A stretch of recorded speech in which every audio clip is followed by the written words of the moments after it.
Welcome to my YouTube channel Saraswati commerce academy. तो friends, आज हम करने वाले हैं अपना अकाउंट का सेकंड चैप्टर। आज हम इस सेकंड चैप्टर में कुछ बेसिक से टर्म्स जो हैं वो डिस्कस करेंगे। आपके +1 के अकाउंट्स में आपके सेकंड चैप्टर में कुछ बेसिक टर्म्स दे रखे हैं जिसको आपको पता होना बहुत जरूरी है, क्योंकि अगर आपको इन छोटी छोटी टर्म्स के बारे में पता नहीं होगा तो आगे जो भी आप चैप्टर करोगे उसमें आप कंफ्यूज हो जाओगे। ठीक है, क्योंकि इन टर्म्स का आगे बहुत काम है। ठीक है, आपको इनको पता होना बहुत जरूरी है कि इस टर्म्स में यानी कि इनका मतलब क्या है। तो इसीलिए आप अच्छे से इनका मीनिंग आप समझ लीजिए, तो आगे भी आपके बहुत काम आएगा। ठीक है, तो फ्रेंड्स, अगर आप चैनल पर न्यू है तो चैनल को आप प्लीज सब्सक्राइब कर दीजिए और वीडियो को जरूर लाइक भी कर दीजिएगा, शेयर भी कर दीजिएगा अपने फ्रेंड सर्कल में। तो अब स्टार्ट करते हैं अपना जो बेसिक टर्म्स है। अब देखिए, आपके बिजनेस में कुछ ना कुछ होता ही रहता है। ठीक है, तो आपको इसमें पता होना चाहिए कुछ अकाउंटिंग टर्मिनोलॉजीज होती हैं आपके बिजनेस के अंदर। तो हम फर्स्ट जो है बेसिक अकाउंटिंग टर्म्स, ये आपका सेकंड चैप्टर है, इसमें फर्स्ट बताया गया है बिजनेस ट्रांजेक्शन। बिजनेस की ट्रांजेक्शन्स क्या होती हैं, आपको इतना तो पता होगा। बिजनेस में जो भी ट्रांजेक्शन्स होती है उसको हम बिजनेस ट्रांजेक्शन कहते हैं।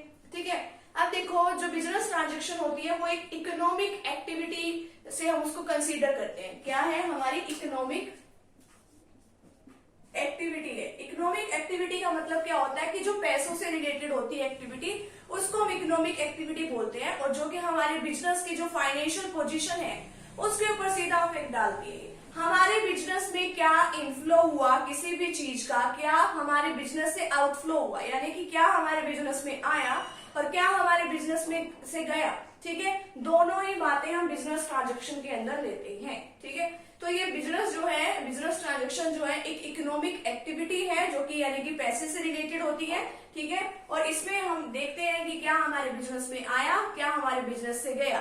ठीक है, फाइनेंशियल पोजीशन के ऊपर इफेक्ट डालने का मतलब है कि हमारी जो असेट्स होती हैं और जो लायबिलिटीज होती है, अगर कोई भी बिजनेस ट्रांजेक्शन होती है तो उसके ऊपर जरूर इफेक्ट डलता है, यानी कि या तो असेट्स और लायबिलिटीज कम हो जाती है या ज्यादा हो जाती है। तो ये होती है हमारी बिजनेस ट्रांजेक्शन, ये इसके फीचर्स में भी बताया गया है।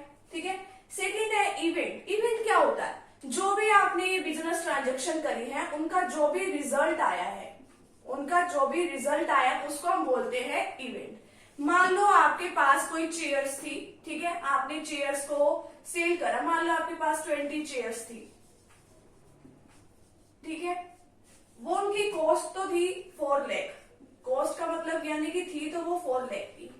ठीक है, और आपने उन 20 चेयर्स को सेल किया 5 लाख में। तो अब आप यहाँ पे क्या देख रहे हो कि आपकी कॉस्ट तो थी 4 लाख की, आपने सेल कितने में करा, 5 लाख में। ठीक है, तो आपका अब क्या रिजल्ट, इससे क्या रिजल्ट निकल के आया कि आपको 1 लाख रुपए का क्या हुआ, प्रॉफिट हुआ। क्या हुआ, यहाँ पे 1 लाख का प्रॉफिट हुआ। तो ये क्या है, इसका रिजल्ट है। तो इस रिजल्ट को ही हम क्या कहेंगे, इवेंट है। यानी कि बिजनेस ट्रांजेक्शन से ये आपकी ट्रांजेक्शन हुई है, ये दोनों। ठीक है, इससे क्या रिजल्ट निकल के आता है, वो होता है आपका इवेंट। ठीक है, नेक्स्ट है थर्ड आपका अकाउंट। अब अकाउंट में क्या होता है, जहां पर भी आप कोई भी हमारी ट्रांजेक्शन होती है उसको कहीं ना कहीं रिकॉर्ड करते हो, किसी ना किसी प्लेस पे तो जाकर उसको रिकॉर्ड करते होंगे।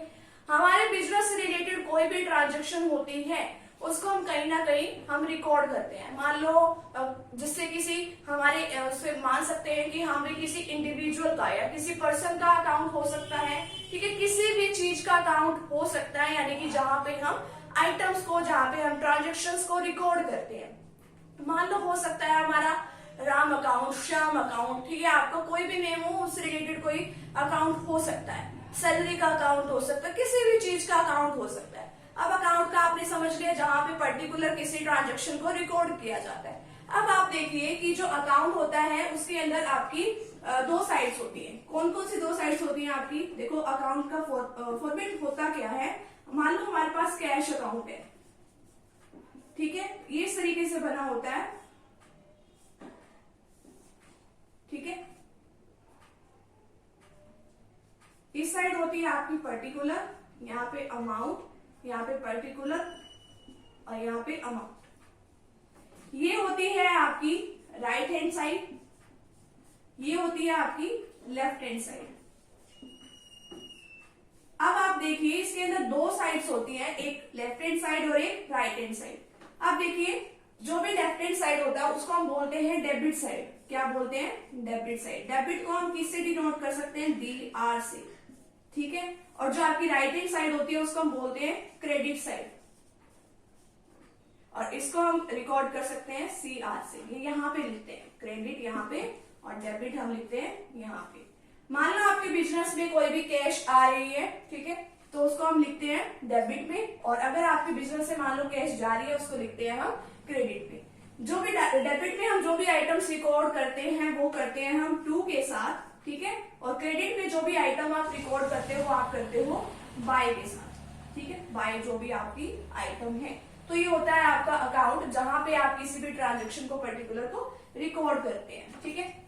नेक्स्ट है आपके पास कैपिटल। जो भी आपके ओनर ने अपने बिजनेस के अंदर लगाया है उसको हम बोलते हैं कैपिटल। चाहे उसने पैसे लगाए हो बिजनेस में, चाहे उसने जितने भी गुड्स लगाए हो, ठीक है, यानी कि गुड्स क्या होती है? जो भी आप जिस भी चीज का आप बिजनेस कर रहे हो, चाहे वो लगाए, तो उसको हम बोलते हैं कैपिटल, ठीक है। तो कैपिटल का मतलब जो भी आपके ओनर ने अपने बिजनेस के अंदर जितना भी कुछ इन्वेस्ट कर रखा उसको हम कैपिटल बोलते हैं। नेक्स्ट क्या है? ड्राइंग। ड्राइंग क्या है? ड्राइंग का मतलब है आपके जो भी ओनर है या जो भी प्रोप्राइटर है उसने अपने पर्सनल यूज के लिए अपने बिजनेस से क्या निकाला है, ठीक है, जो भी चीज निकाली, मान लो उसने कैश निकाल ली अपने पर्सनल यूज के लिए, ठीक है, और उसने मान लो अपने गुड्स निकाल ली हो अपने पर्सनल यूज के लिए, उसको हम बोलते हैं ड्राइंग, ठीक है।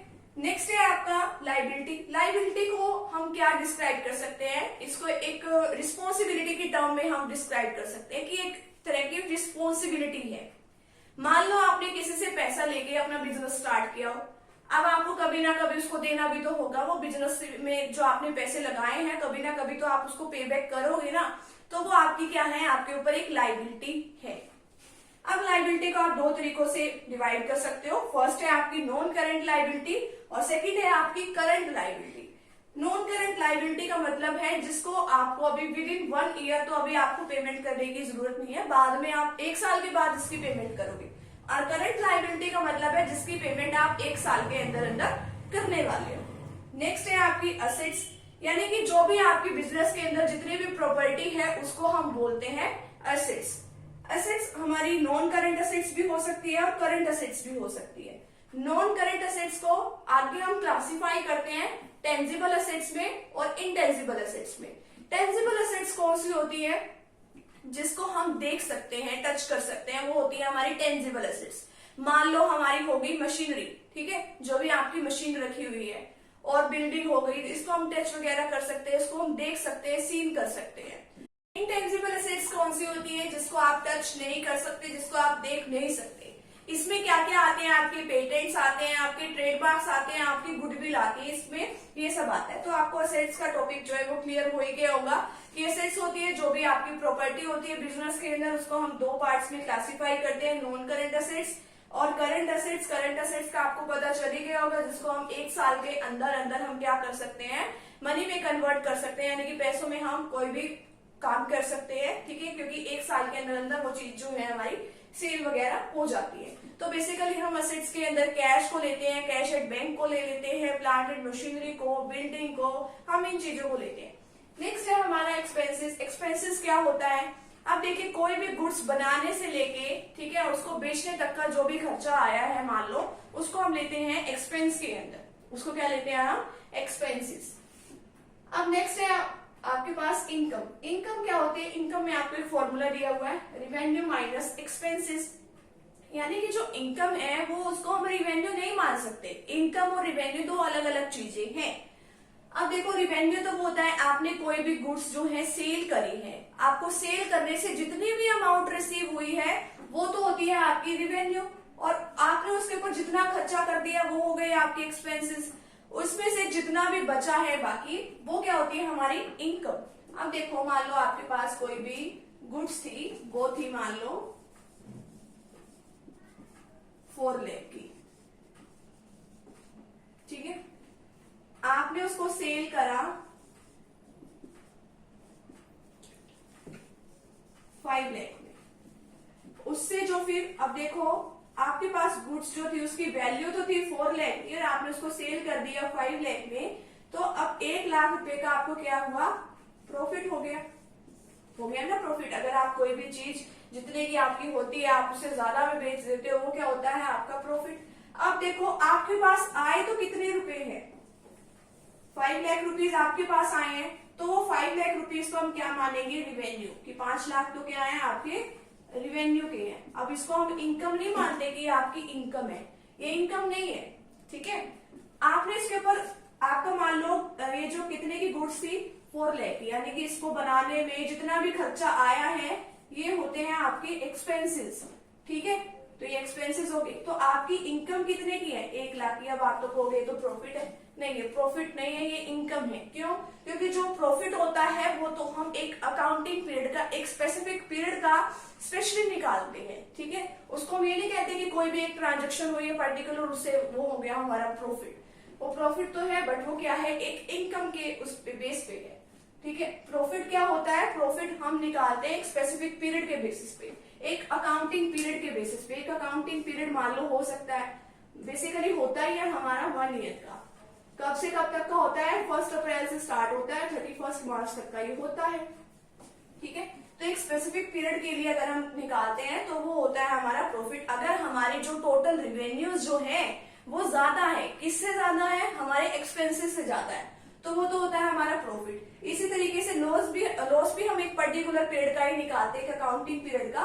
तो यानी कि अगर हमारे पास एक्सपेंसेस ज्यादा है हमारी टोटल रिवेन्यू से अगर एक्सपेंसेस ज्यादा है तो हम क्या कहेंगे, वो हमारा हो गया लॉस। अब नेक्स्ट आता है हमारे पास परचेजेस। परचेजेस क्या होती हैं, जिस भी चीज का हमारा बिजनेस है, ठीक है, अगर हम वो चीज खरीद लेते हैं तो उसको हम क्या बोलते हैं, गुड्स बोलते हैं, ठीक है। तो बोलते हैं हम परचेजेस गुड्स। मान लो अब हमारा कपड़े का एक बिजनेस है, तो हमने मान लो उसके लिए क्या खरीदा, हमने परचेज करी, क्या परचेज करी, हम कपड़ा ही परचेज करेंगे उसके लिए। तो हम क्या बोलेंगे, क्लोथ नहीं बोलेंगे उसको क्लोथ लिया हमने, हम बोलेंगे कि परचेजेस गुड्स, ठीक है। तो परचेजेस क्या हुई, गुड्स, यानी कि जिस भी चीज में आप पर्टिकुलर कोई बिजनेस कर रहे हो उस चीज को आप बोलते हो गुड्स, ठीक है। कि आपने ये वाली गुड्स जो है वो परचेज की है, आप परचेजेस को अकेला नहीं बोलोगे। तो वो क्या हो गया आपका परचेजेस। नेक्स्ट है परचेज रिटर्न। अगर मान लो कोई भी दिक्कत हो गई उस सामान में, ठीक है, या कोई क्वालिटी नहीं अगर आपको कोई अच्छी लगी या कोई भी और रीजन हो गया, तो अगर आपने उसको वापस कर दिया उसको, तो हम बोलेंगे परचेज रिटर्न, उसकी वापसी कर दी। इसी तरीके से सेल क्या होता है, सेल भी यही होता है कि जब आप किसी चीज की ओनरशिप या राइट जो है किसी दूसरे पर्सन को ट्रांसफर कर देते हो एज अ कंसिडरेशन। आपने कुछ ले लिया, मान लो आप दुकान पे जाते हो, कोई भी चीज वहां से खरीदते हो, मान लो आपने एक बिस्किट का पैकेट ही खरीदा, तो आपको उस दुकानदार ने क्या दे दी, एक ओनरशिप आपको ट्रांसफर कर दिया, आपको उसका राइट दे दिया कि अब आप उसको यूज कर सकते हो। बट आपने बदले में उसको क्या दिया, उस दुकानदार को पैसे दिए ना। उसी तरीके से अगर आप किसी भी उसको कोई भी पैसे दे देते हो, ठीक है, किसी भी शॉपकीपर को, तो बदले में अगर आपको वो गुड्स का राइट दे देता है, ओनरशिप दे देता है, तो उसको हम क्या बोलते हैं, सेल्स बोलते हैं। और जो सेल्स है वो एक कॉन्टिन्यू बेसिस पे होनी चाहिए, ठीक है। ये नहीं है कि हम उसको पर्सनल यूज के लिए अपने घर में ला के रख ले, वो सेल है, नहीं वो सेल नहीं है। नेक्स्ट है सेल्स रिटर्न। सेल्स रिटर्न का मतलब होता है कि हमने उसको जितनी भी हमने सेल करी थी या जितने, तो वो हमारे पास वापस आ गई, तो वो होता है सेल्स रिटर्न। या हमने किसी और से कोई सामान खरीदा था, किसी और पर्सन ने किसी और को वापस कर दिया, तो वो है सेल्स रिटर्न, ठीक है। सामान खरीद के कोई भी दिक्कत आ गई तो वापस करने पर उसको बोलते हैं हम सेल्स रिटर्न। तो आपकी जो है आज हमने 15 टर्म्स जो है वो आपकी कवर कर ली है, और जो नेक्स्ट बची हुई टर्म्स है वो हम नेक्स्ट सेशन में कवर करेंगे, ठीक है। आपकी बिल्कुल थोड़ी सी ही टर्म्स बची हुई है, वो भी बहुत इजी है। अब ये जो टर्म्स है वो आपके इसमें अकाउंट्स में बहुत इंपॉर्टेंट है, क्योंकि आगे आने वाले चैप्टर्स में आपको इनका पता होना चाहिए कि इस टर्म्स को क्या कहते हैं और इसका क्या यूज है। तो आज का जो हमारा वीडियो सेशन है वो हमारे यहीं पे खत्म होता है। तो फ्रेंड्स, अगर आप चैनल पे न्यू है तो चैनल को प्लीज सब्सक्राइब कर दीजिए, वीडियो को लाइक कर दीजिए और बेल आइकन को प्रेस जरूर कर दीजिएगा, ताकि आपको आगे आने वाली वीडियोस का नोटिफिकेशन मिलता रहे। और अपने फ्रेंड सर्कल में इस वीडियो को जरूर शेयर कीजिएगा ताकि उनकी भी हेल्प हो। तो मिलते हैं नेक्स्ट टॉपिक के साथ एंड नेक्स्ट वीडियो के साथ। Thank you very much.